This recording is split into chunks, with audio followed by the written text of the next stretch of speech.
Sometimes things are worth fighting for, aren't they? Sometimes things are worth standing up for and taking a stand and making a position and pushing back against anyone who would try to go against what that truth or what the thing is. Sometimes you got to fight back. And so today we're going to be talking about the second most well-known story of St. Nicholas. As we've been going through our Skinny Santa series each week, we've emphasized something about his nature related to some story about him, and it comes down to this basic question. Not what will you get for Christmas, but what will you give? Week 1, St. Nicholas gave 3 bags of gold to a family with 3 daughters that was able to release them from their poverty so that they could get married and the father wouldn't have to starve them to death. And out of that we learned that we can give life-changing or even life-saving gifts.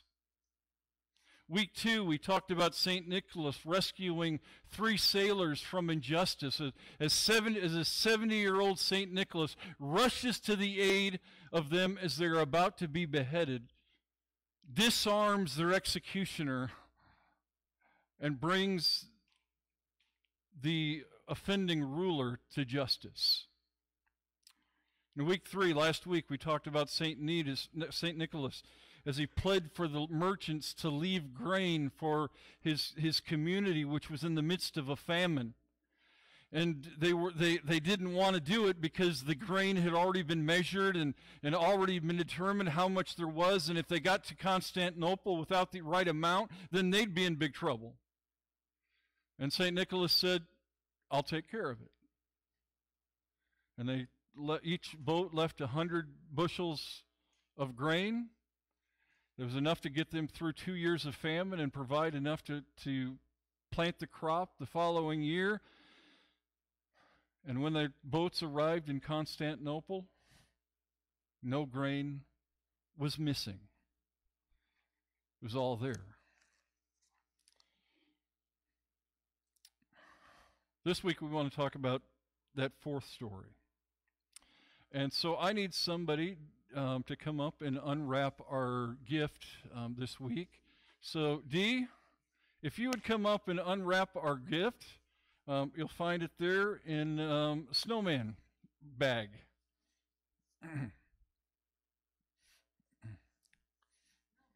Snowman bag, yeah. Okay, bring that over. All right. Okay, what do you got there?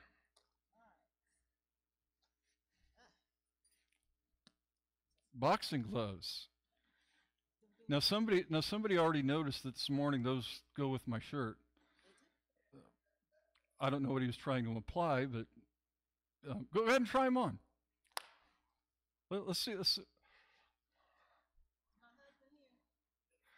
Oh, okay. Yeah, you've got somebody in mind. All right. Okay. Now, what are those used for? Boxing? Okay. Or fighting at home if you want to take it easy on them, right? Okay. All right. All right. So we got some boxing gloves. All right. Now, we're gonna hear a story about St. Nicholas that boxing gloves might have come in handy, but he didn't use the gloves. But okay, what else we got in the bag? We're gonna see how do you do that?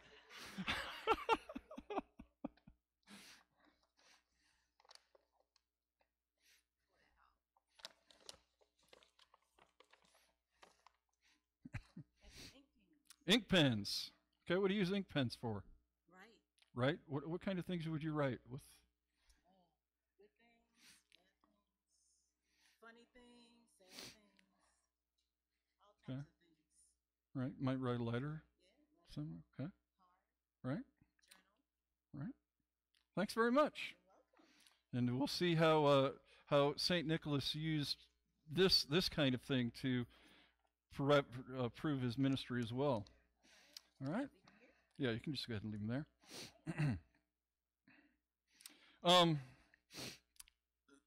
December 5th is St. Nicholas Day, and on St. Nicholas Day, you might have seen or a few memes popping up that day and wondering what they were. And so I want to go ahead and give your attention up here to the first of those. We've all written letters to Santa not before, the video yet. But have you ever heard about the letters that he wrote? What was on Santa's wish list? In the year 325, Santa, who was also known as Nick, was invited to participate in one of the most important gatherings in all of history, the Council of Nicaea. It was at this conference that Christians affirmed the teaching that Jesus is God and wrote a set of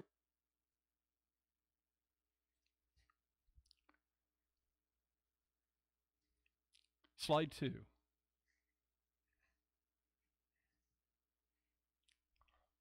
Okay, St. Nicholas, I came to give presents to kids and punches to heretics, and I just ran out of presents.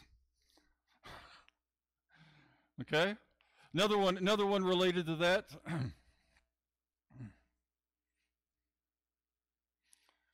Batman Robin saying there was a time when the sun was not, and Batman with the Santa slap. Okay, I'll fill you in a little bit more on why the slap is occurring there. Okay, I was wondering what would happen if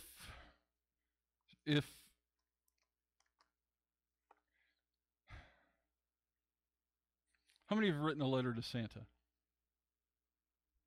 Anybody write a letter? Any of the kids write a letter to Santa this year? Okay, we got one. Okay, how many of you have written a wish list? Okay, more of you with your wish lists. Okay, what would happen if Santa had written those letters to us? What would be his wish for us? What would be his desire? What would be the thing that he would say, here is what I wish for you. Here is what I would gladly gift to you. Okay? Now, we'll watch that video.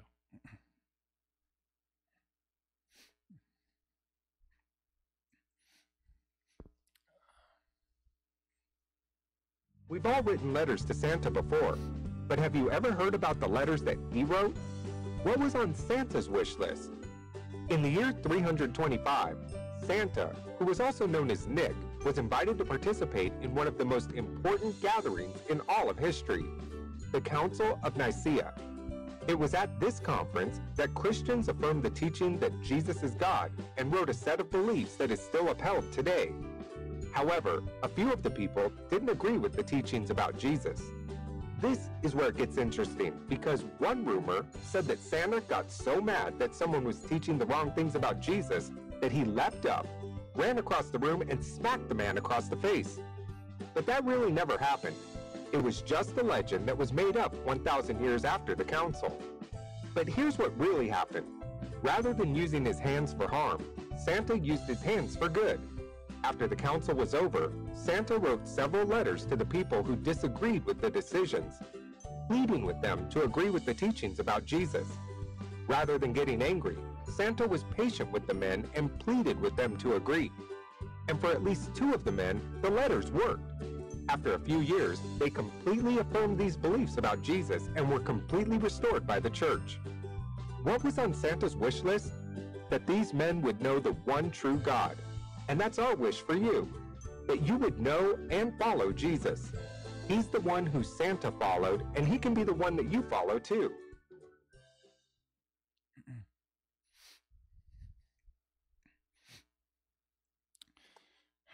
So Santa, rather than using his hands for harm, used his hands for good. It mentioned the story of Santa slapping the heretic across the face. Didn't happen. It was a myth that occurred about 1,000 years later.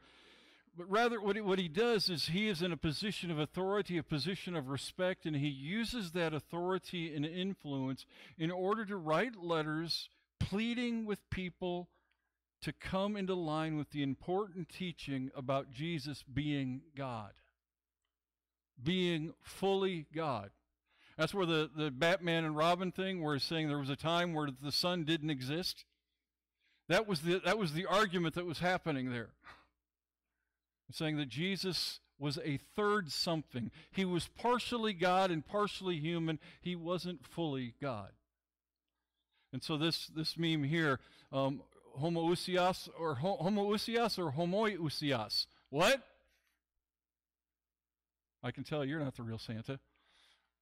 That was the battle over whether Jesus is God, he is God, or he is similar to or like God. The first term being he is, the second term being like or similar. Santa stood up and said, Jesus is God. There is no question. He is not similar to, he's not something in the fashion of or the form of. He's not like God. He is God. And that was something for him that was worth fighting for as he writes that letter to encourage those others to come into line with right teaching. And so as we look at John chapter 1 this morning, John chapter 1 really begins with that kind of argument, begins with that kind of statement. Matthew and Luke's Gospels, they have the genealogies that show that Jesus is the fulfillment of the greatest promise, that God is going to bring his Messiah here on earth. John, though, and although it's not a traditional Christmas story, points us to the understanding that Jesus is God, that Jesus himself is the one involved in the work of creation. And in this mystery of Trinity, which is hard for us to get a firm handle on, it's a mystery that we need to wrap our minds around. And so in John chapter 1, beginning with verse 1, it reads, "In the beginning was the Word, and the Word was with God, and the Word was God." Not an additional something, not a third thing, but he was in fact by nature God himself. He was with God in the beginning, and through him all things were made. Without him nothing was made that has been made. In him was life, and that life was the light of all mankind. The light shines in the darkness, and the darkness has not overcome it. See what John's telling us there is Jesus is God the Creator. That Jesus, as it says in the book of Colossians chapter 1, he was there, and it was in and through him all creation had its being. That Jesus didn't come into existence at the moment of conception or birth, that Jesus has always been. He wasn't the first part of God's creation. He was the Creator himself. Jesus is the Word, and the meaning of all Scripture points to him, that he is the fulfillment of it. In him we see Scripture come to fruition, fulfilled and amplified and explained. In verse 6, there was a man sent from God whose name was John. He came as a witness to testify concerning that light, so that through him all might believe. He himself was not the light. He came only as a witness to light. Jesus here, that John here, is pointing to Jesus. His role in life was to be a person who said, here's the one, look to him, he's the one. And that has been our emphasis with Skinny Santa, that St. Nicholas's purpose was to point people to Jesus. And for like us, that becomes our purpose, to point people to Jesus. Our role, to say it's about him. In John chapter 1, verse 9, the true light that gives light to everyone was coming into the world. He was in the world, and though the world was made through him, the world did not recognize him. He came to that which was his own, and his own did not receive him. Yet to all who did receive him, to those who believed in his name, he gave the right to become children of God. Children, born not of natural descent, nor of human decision or a husband's will, but born of God. The Word became flesh and made his dwelling among us. We have seen his glory, the glory of the one and only Son who came from the Father, full of grace and truth. So what can we learn from those 14 verses in John 1? What is it that points out to us? What is it that he's trying to stir within us to understand as he gives us his account of the Christmas story, not in the familiar terms of angels and shepherds and mangers and all wise men, but in this term of light and word and rejection? What is it that he wants us to know? The first thing that John wants us to know is that the Creator stepped into his creation. The Creator stepped into his creation. Now, if I was the Creator, I think if I was entering into creation, my own creation, I'd have chosen a different entrance. I wouldn't have chose an outback community, small outback community, a little nothing place to a poor couple and have the attendants at my birth be just a bunch of smelly shepherds. You know, if I was the Creator of the world and I was entering, you know, I'd be the son of the king, the son of the president, someone who would be in a position of power, and that everybody would know, here, the child has come. Celebrate this child. But God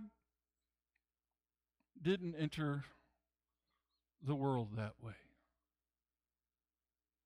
Why is it that Jesus entered as a child in a lowly manger, child of a poor couple that probably cried, that the words away in a manger, that the no crying he made is probably a lie, that Jesus, like any other child, cried. He even probably had dirty diapers. And he entered the world in that way. Why? Why is that? Because the Creator came and chose to enter the world, to enter in the full expression of the human condition. God came to fully absorb the things that we live, to live the lives that we live in the way that we live, so that he could completely say, I understand. I've been there. Paul in Philippians chapter 2 writes, who, being in very nature God, did not consider equality with God something to be taken to his own advantage. Rather, he made himself nothing by taking the very nature of a servant, being made in human likeness, and being found in appearance of man, he humbled himself and became obedient to death, even death on a cross.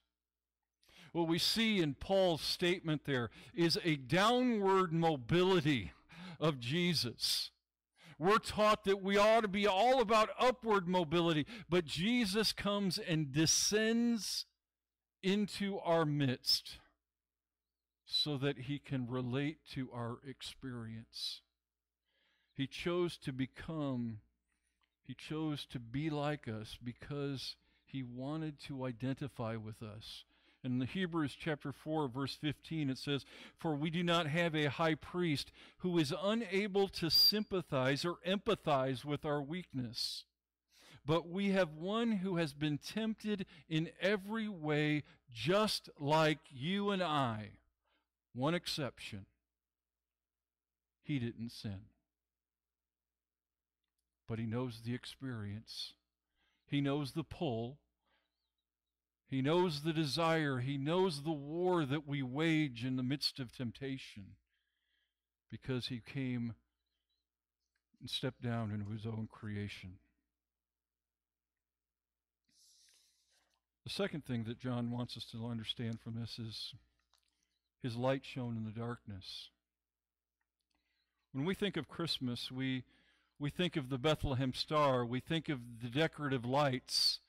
Kenny was just telling me this morning that when he puts up the tree, usually nothing gets done with it until Christmas Eve. So he decided this year he was going to wait until wait and put up the tree. So he put it up yesterday, and he decided, because they delay putting on stuff on the tree, he was going to get a tree with lights on it, so that they wouldn't have to worry about the decorations. It would already be ready to go. And we have that, don't we? From the candle lighting service on Christmas Eve, our emphasis often about the lighting of Christmas, the light coming into the world. And there's an association between Christmas and light, and though it is the darkest time of the year. Some of you, one of you didn't catch it on December 21st when I put, doesn't today seem like it's going much more quickly than every other day? I wrote back and said, no, it seems the same long next to me. I said, no, it's just that the night is longer. It's right in the midst of the time of year when the darkness seems to pervade. When people are battling with depression more than any other time of year, when people are more likely to have heart attacks on Christmas Eve than any other time of the year, it seems to be in the midst of that there's that desire for light in the midst of a world that's full of darkness. Light in Scripture carries the idea of the revelation of God's activity. That Jesus comes to show us what God is like. And with Christmas, there's a promise of light that is fulfilled in Jesus. And as we see Jesus, we get a glimpse of who God is, what He's like, what He values, how He treats people. And we turn on that light so we can see everything. I mean, when you get up in the middle of the night and you're trying to make your way through a place, the reason you turn on the light is not necessarily to see those things that you have on your nightstand or whatever. It's to see where you're going, so that you know that you don't kick the end of the bed as you're trying to navigate right through the bedroom and stub your toe. You want to see everything else. And so in John chapter 8, Jesus says, I'm the light of the world. Not only does Jesus help us to see God, but He helps us to see everything else. The light of Jesus, as we see Him light the rest of the world, and we begin to see how God is doing redemption. As we look through the light of Christ, we can begin to see those things that God is involved in, the things that He's doing and manifesting. But in Matthew chapter 5, Jesus tells us not only is He the light of the world, He says, you are the light of the world. We are to live the kinds of sacrificial lives that point other people to Jesus. We are to take steps that other people are unwilling to take because we know that this world is not all that there is. We bring redemption to this world by living out the hope of the next world. We live lives that instead of saying money is our priority, we want to collect all of it for ourselves, we choose to give it away. Instead of living a self-centered life, we choose to live an other-centered life. Instead of living a life that says, it's about me, we find ways that we can invest in others. And we've been particularly talking about how we can invest in the children through our Skinny Santa. The light is one that is meant to be contagious. It compels us to go and to live lives that point others to the light as well. Christmas Eve lighting of the Christ candle, the middle candle of the set here, and from there we go and we take that candle and everyone comes up and lights their own candle, and you can begin to see the spread as the spread of God's light as the lights of the candles spread. Such is the light who came in the world. As his life impacted others and the light began to spread from a small group gathered in a clustered upper room, hiding from the community, coming out into the community, growing to 3,000, 5,000, spreading from Jerusalem to Judea to Samaria to the ends of the earth. There's a third thing that John wants us to understand. The Word made his home among us. The Word made his home among us. The Word became flesh, verse 14. The Word became flesh and made his dwelling among us. We have seen his glory, the glory of the one and only who came from the Father, full of grace and truth. The term that is used in verse 14 for his dwelling is the word pitched his tent. And it alludes to the tabernacle of the Old Testament, the tent of meeting, where God's dwelling among his people as the people of Israel wandered through the wilderness. And what it tells us is that rather than God being confined to a building or confined to a tent, God left the building and went out into the world among us to rub shoulders with us. The Word became flesh and blood. As one paraphrase has, the Word became flesh and blood and moved into the neighborhood. What would it look like if Jesus moved into your neighborhood? What would it look like if he moved in next door to you? I suspect that some of us might be a little nervous. Like, oh my goodness, what will Jesus hear or see in my house if he's my next door neighbor? Will he hear those times when I just let a little something out, a burst of cussing out without thinking about it? Will he hear those things? Will he hear my fits of rage and anger? Will he see some other things? But what if rather than looking at it in a negative perspective, we looked at it in a positive one?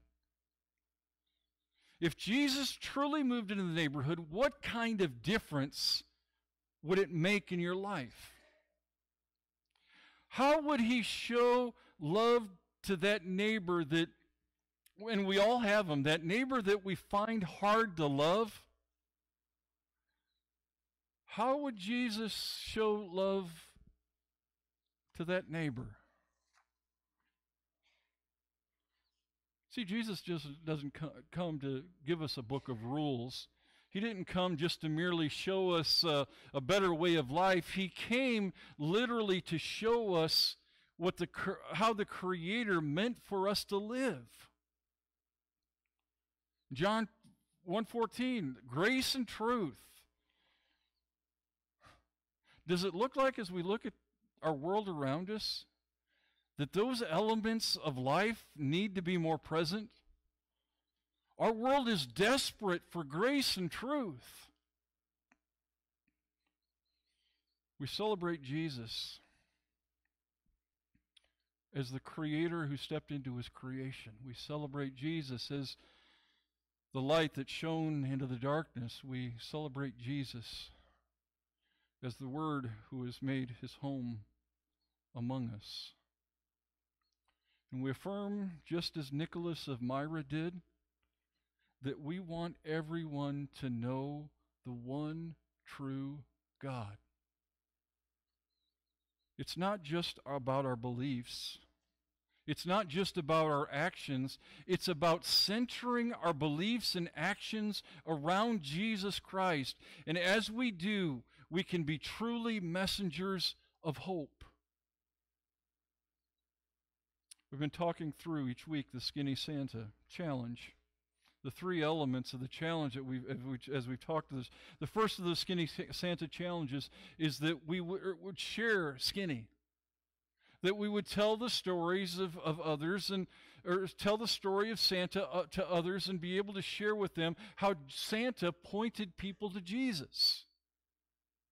And also how we are called to do that as well. A little later, we're going to talk about the Explore God stuff. Your opportunity to point people to Jesus, to share skinny, to share the message of Jesus with others who are looking for answers to the questions that they have. The second challenge we have is Go Skinny. Now, we'd given you a couple of weeks a little red stocking and said bring those back on the 16th or 23rd. If you didn't bring it today, that's okay. We'll still let you bring it Christmas Eve or the 30th to add that to our Christmas offering for the young men who were being served through Black Box International. But to be able to serve them. So we're going to cut back on our gifts. It's probably too late for you to, except for those of you who do Christmas Eve shopping, probably too late for you to cut back on your gift giving. But, to do that in order to help a child who's in need. But then the last one is Live Skinny. And it's rather than looking at it as a 1-month thing, just doing it around Christmas to say, how can I cut back in my living expenses, in my normal everyday living, in order to help a child in need for the long run? That's where I wanted to really emphasize this morning. Some of you have made that decision through adoptions and through foster care and some things that you've been involved in. But have you ever thought about how God could use you to change the life of a child if you simply chose to be skinny on an ongoing basis? We never know how much impact that we can have at the time that we make that decision. But we can learn from others who have made that decision in the past. And in a minute, I'm going to share you one of those stories. What are the options that you have? One of them is that you can mentor a child. Schools sometimes look for somebody to take a child who's having a difficult time and to just mentor that child, to meet with them an hour a week, to discuss with them the life, the decisions they're going through, just to provide a mentoring environment. Might be engaging in one of our ministries here and engaging like American Heritage Girls, mentoring one of the girls who's in American Heritage Girls. Talking about foster care of the 670,000 children in America who are in foster care. And we're helping them as a one-time thing with the Angel Tree, but some of those kids need long-term assistance. Or we've talked about the 100 million children who are in orphanages around the world that could use somebody to say, I'll be your forever parent. This is a story of one of those. Somebody that I went to college with. Name's Phil and Angela Rogers. They're American missionaries. They served in the Congo in the 1990s. Many of you watched the movie Hotel Rwanda about the horrific genocide that took approximately 800,000 lives in only 100 days. To put this in perspective, this is so much shorter period of time. There are about 6 times as many people died every day of Rwandan genocide as the number who died each day in the Holocaust. There were literally bodies everywhere and no one to bury them. Parents were murdered and elementary-aged children were forced to take care of their infant siblings. And many of the children who lived were badly mutilated. Phil and Angela lived right across the river from the Rwandan border. When the genocide broke out, the Rogers, along with other missionaries that were stationed along with them, served the refugees coming across the border. These refugees were literally being shot at from both sides by those by those trying to run them out of Rwanda and by those who were trying to keep them from entering the Congo. As Phil and Angela started ministering to the refugees, God laid a burden upon them to start praying about how they could help one refugee in need of on a permanent basis.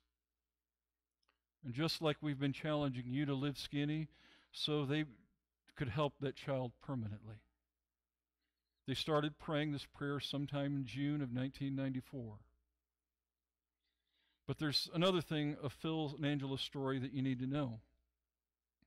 Phil was at the very early stages of a horrible disease known as Huntington's disease. It's known for slowly taking away a person's neurological abilities, but leaves their mind intact. It's sort of like Alzheimer's in reverse. And Phil and Angela had 2 daughters and wanted a son, but knew that Huntington's is passed down primarily through a male gene. But that's where God stepped in. Little did they know that on the road out of Rwanda, a mother was fleeing the country along with her children. Her husband had been murdered, and she was pregnant, and she was trying to escape the country. She went into labor, and sometime in June of 1994, she gave birth to a little boy who she named Moshe, which is French for Moses. Sadly, she died of cholera, and all of the children except for one daughter and the newborn baby died of cholera as well. But God was working, and his people were praying. And the surviving daughter rescued her newborn brother and took him to the Congo, where his life was saved. Some missionaries caught wind of his miraculous story, and on August 1st, 2 months after the baby was born, Phil and Angela started praying. And God connected their stories. Phil and Angela adopted this miracle baby and fittingly kept his name as Moses. Moses was rescued from death and given life because 2 people chose to permanently help a child in need. Just a couple of years after Moses was born, Phil's condition deteriorated to the point that they had to come home from the mission field. And so they returned to Lincoln, Illinois, and where they had spent the next 20 years, and Moses steadily grew. And Phil's health slowly eroded.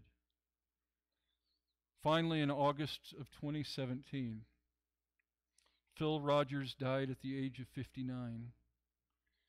But the spring before he died, he was able to celebrate as his son Moses graduated as a Bill Gates Millennium Scholar from the University of Illinois. All because 2 people were willing to pray and tell God they are willing to help a child in need on a permanent basis. Let me ask you this.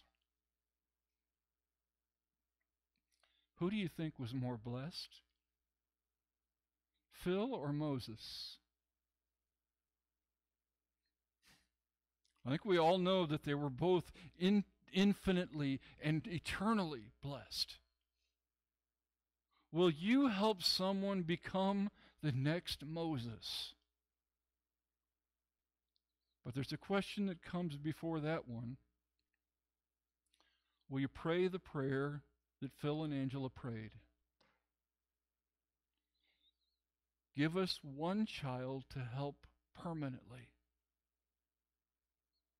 When you pray that prayer, offering to help that child in need on an ongoing basis, whether it be mentoring or child sponsorship or adoption or foster care, you may very well be taking that child from death to life, from a life of despair to one of hope, from a life of deadly decisions to a life of decisions for God, from a life of poverty to a life of plenty, from a life of darkness to a light of life and light. And so as we reflect this Christmas on the truth that Jesus stepped down from heaven so that he could lift us up, I ask you, would you be willing to help a child in need in an ongoing basis by stepping down so that you may lift them up, by sacrificing so that they can have what they need, by sharing your love so that they might experience God's love? Let's pray together.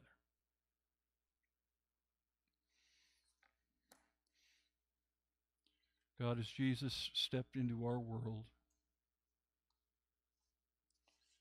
to bring us grace, God, we ask that you would use us as his children, his followers, those who claim his name, to do the same. For God, for those who right now are praying that prayer, God, give me one child that I can help on a permanent basis. God, I pray that you'd begin to open their eyes to the opportunities that are there to be your witness in that way. In the name of Christ we pray. And the church said.